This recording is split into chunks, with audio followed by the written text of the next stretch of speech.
तो जो दुष्ट नीति के लोग होते हैं पता नहीं क्या कहते हैं, तो वो मन के दायरे में रहते हैं और संगत में इस प्रकार के लोग भी बहुत आते हैं। तो सत्संगी का काम झूठ बोलना नहीं है, कपट करना नहीं है। तुम घर गृहस्थी में तुम्हारी अपनी अलग बात है। झूठ वो होती है कि तुम अपने स्वार्थ के लिए किसी का नुकसान करते हो। अपने कारोबार में तुम जो कारोबार करते हो झूठ नहीं है। जमींदार आदमी फसल बो के अपना अनाज निकालता है और वो फसल निकाल के अनाज को जब बेचता है तो अगर 2000 का भाव है वो कब मैं 2500 दूंगा, तो झूठ नहीं, ये कपट नहीं है। उसकी मेहनत की कमाई है, वो उसे कह के लेता है मैं ये लूंगा। या घर में कोई चीज है, तुमने कोई चीज रखी हुई है, उठा के अपनी मर्जी से खा लेते हो, वो चोरी नहीं है। कोई घर में नहीं है तो भूखे थोड़े रहोगे, खाओ। चोरी वो होती है किसी का तो नुकसान कर देते हो। जैसे किसी गरीब ने पैसे इकट्ठे किए अपनी लड़की की शादी करने के लिए, रख दिए, उसने दूसरे ने किसी ने देख लिया और वो उसको चुरा के ले गया, ये चोरी है, ये पाप है, ये जुल्म है, ये अत्याचार है। झूठ क्या है? झूठ भी वही है, अपने हित के लिए, अपनी खुशी के लिए, अपने आनंद के लिए तुम किसी को दुख देते हो, झूठ है। लेकिन अगर किसी की जिंदगी बचती है, अगर किसी की जिंदगी बचती है, तुम्हारे झूठ बोलने से अगर 1000 आदमियों को मतलब बुराई से बचते हैं तो वो झूठ नहीं है, वो पुण्य धर्म है, वो झूठ नहीं। ये संकीर्णता है सोच की, विचार की, ये अज्ञानता है। इंसान को फैसला खुद करना पड़ता है। लेकिन सत्संगियों को ये नहीं चाहिए। उनको ऐसा नहीं करना चाहिए कि बात बात पे झूठ बोल रहे हैं। किसके लिए झूठ बोल लेंगे? कोई कहता है मैं भजन में इतनी देर बैठता हूं, इतनी देर कैसे बैठता है?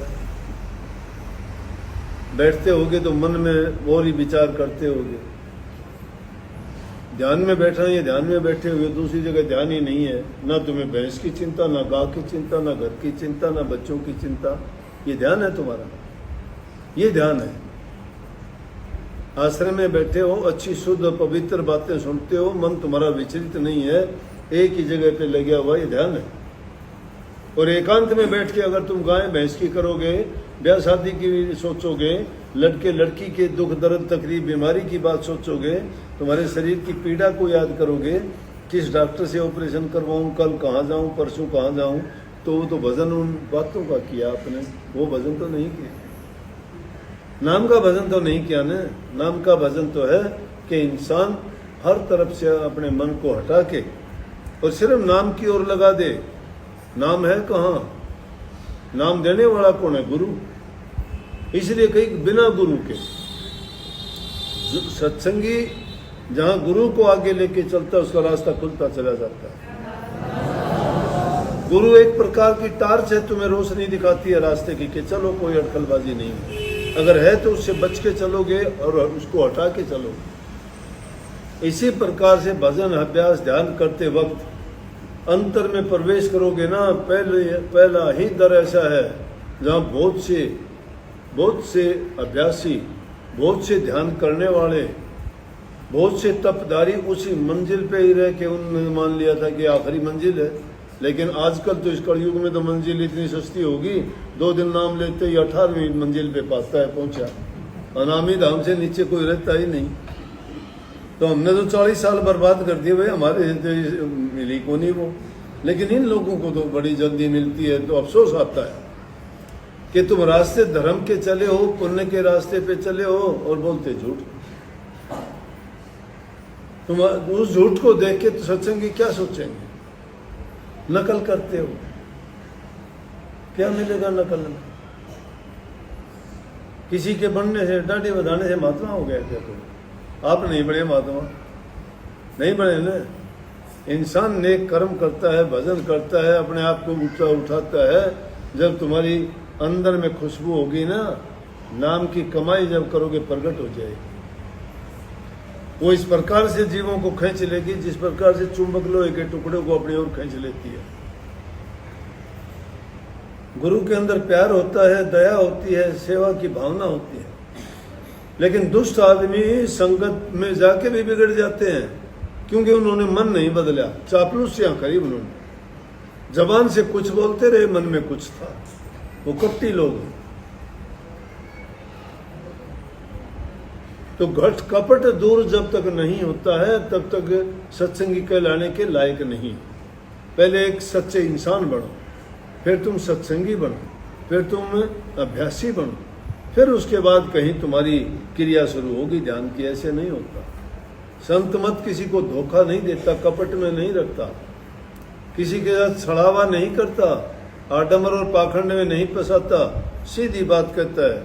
जो उस रास्ते पे चलेगा जीवन सुधर जाएगा, नहीं चलेगा तो बिगड़ जाएगा। दुनिया बड़ी लंबी चौड़ी है, वो भी करो, चोरी करो, डाके डालो, हेरा फेरी करो।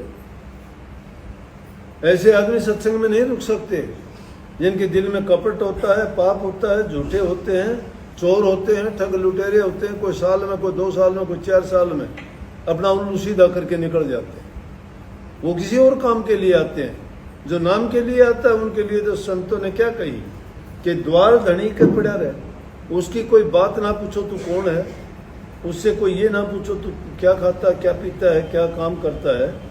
उसको छोटा बच्चा भी कुछ कह देगा, बड़ा भी कुछ कह देगा, कोई भी उसको धमका देगा, लेकिन उसकी जरूरत है, उस चीज के लिए आया है, वो परवाह नहीं करता। संतों ने उसके लिए कहा कि ऐसी व्यक्ति बनाओ जिस प्रकार से एक कुत्ता होता है, उसका धनी उसको पालता है, उसको रोटी टाइम पर नहीं डालता, कुत्ता उसका दरवाजा छोड़ के जाता नहीं, दरवाजे पे ही लेटा पड़ा रहता है। इसीलिए संतों ने कही कि द्वार धनी के पड़ा रहे, धक्के धनी के खा, धक्के धनी के खा। कभी तो धनी निवाजी जो द्वार छोड़ नहीं जा, जो द्वार छोड़ के नहीं जाता, धनी का दिन कदे संभालेगा। बच्चों से कहेगा अरे इसको डाला कि नहीं तुमने, ये पड़ा बेचारा भूखा, संभालता है कि नहीं संभालता। इसलिए जिसकी गरज होती है, जिसको सच्ची लगन और विरह होती है, जिन्होंने करनी भक्ति होती है, जिन्होंने अपना जीवन संभालना होता है, और जो इस तलाश में निकले हैं कि मैं प्रभु की खोज करूंगा, अपने जीवन को सफल बनाऊंगा, फिर दुनिया में मुड़ के नहीं आऊंगा और जन्म मरण से पीछा छुटवाऊंगा, वो आदमी गुरु के शरण में रह सकता है, बाकी नहीं रह सकता। लोग के चने चबाने हैं, इतना आसान काम नहीं है, बहुत कठिन है। यहाँ खोटी मंदी भली बुरी सब बर्दाश्त करनी पड़ती है, क्योंकि ये परीक्षाएं होती हैं। जब तक जीव में चंचलता है, जब तक जीव में अभिमान है, जब तक उसमें क्रोध है, जब तक उसमें लालच स्वार्थ है, गुरु परख लेता है। किसी को लालच दे के, किसी को कोई चीज दे के, किसी से धोखा कपट से अनजान बन के किसी को किसी रूप में सबको जब परख लेता है, तो फिर शिक्षा भी दे देता है कि एक बार परखिए ना, वो बारंबार बाड़ू ताही किरकरी जो छानो सो बार। बाड़ू को 6 बार भी छानोगे तो भी किरकरी रहेगी। इसलिए जिसको एक बार परख लिया ना, उस इंसान को दोबारा सोच लो कि वो दोबारा हो भी जा, आ भी जा तुम्हारे पास, मित्रता फिर कर ले, तो सोच लो कि मित्रता के लायक नहीं है।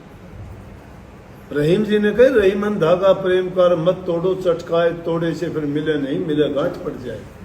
अगर वो जुड़ता भी है तो गांठ पड़ जाती है, और कदम कदम पर वो गांठ पड़ी रहती है। इसलिए भक्ति का मार्ग प्रेम का है, सच्चाई का है, दीनता का है, अभिमान का नहीं।